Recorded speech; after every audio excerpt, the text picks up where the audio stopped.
नमस्कार, मैं संजय खटाना आप सभी का खटाना बुलेटिन में हार्दिक स्वागत करता हूं। और आज एक ऐसे विषय पर चर्चा करेंगे जो बहुत ही गंभीर है और जो मेरे जीवन से भी जुड़ा हुआ है। बहुत सारे समय को मैंने अपने अम्बेडकरवाद को आगे बढ़ाने में दिया और जब मैं खबर करने तुलनात्मक अध्ययन के तौर पर 2 विद्यालयों में गया। नेताजी सुभाष चंद्र बोस के नाम से 2 विद्यालय चल रहे हैं हरिद्वार जनपद में, आवासीय विद्यालय, गरीब, पिछड़े, दलित, शोषित बच्चों, अनाथ बच्चों के लिए विद्यालय हैं। मैंने दोनों विद्यालयों का भ्रमण किया और दोनों विद्यालयों में काफी समय बिताया, एक एक चीज बड़ी बारीकी से देखी, लेकिन खुद को दलितों, पिछड़ों, अनाथों का नाथ कहने वाले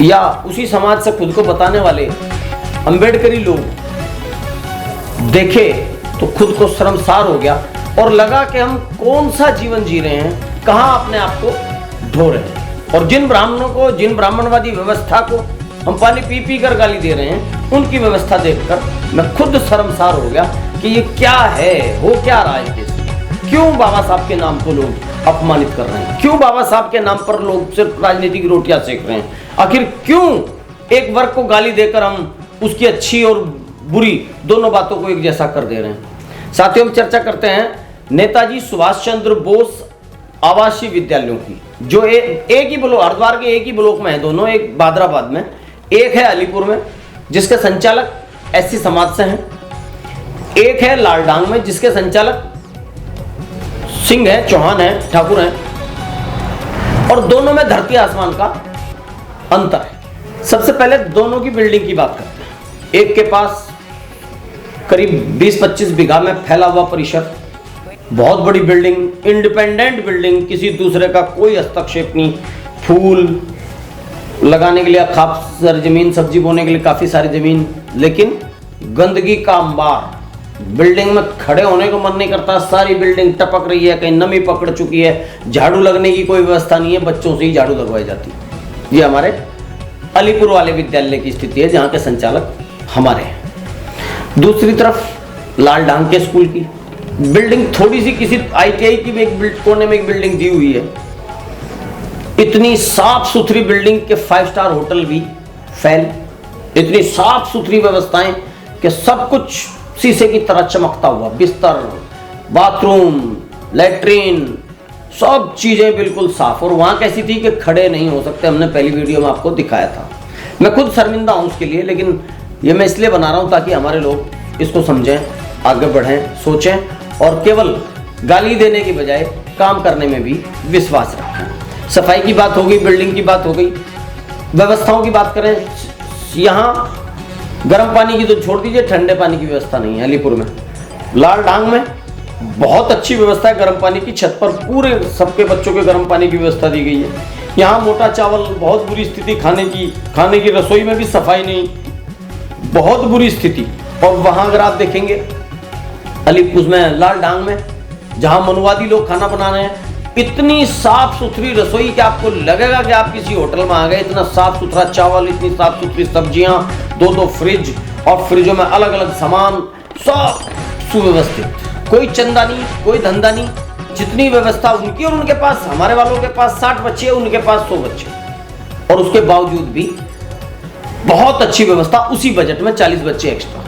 हो सकता है खाने का बजट ज्यादा हो कुछ चीजों का, लेकिन ऐसे पढ़ाई का और अन्य तमाम चीज जो है, निगरानी, जो वहां के वार्डन हैं अलीपुर के, पक्के अंबेडकरवादी कहते हैं खुद को, वो महीने में 1 दिन भी नहीं आते। उनका बेटा रहता है अक्सर वहां, और वो भी दिन में रहता है, घंटा आध घंटे के लिए, फिर चला जाता है। जो ये चौहान साहब हैं, सिंह साहब हैं, 24 घंटे वहीं रहते हैं और अपने खुद के कमरे में निजी पैसे से, अभी लगाया, बाद में हो सकता है बिल लगाएं, लेकिन फिलहाल हमने उनसे पता किया कि कहां से आया, कि इसका कोई बिल नहीं लगा। उन्होंने अपने पैसे से वो लगाया हुआ कैमरा और एक बड़ी स्क्रीन लगाई हुई, जिसमें प्रत्येक कमरे का पूरी रात 24 घंटे का उन्हें उसमें दिखता रहता है।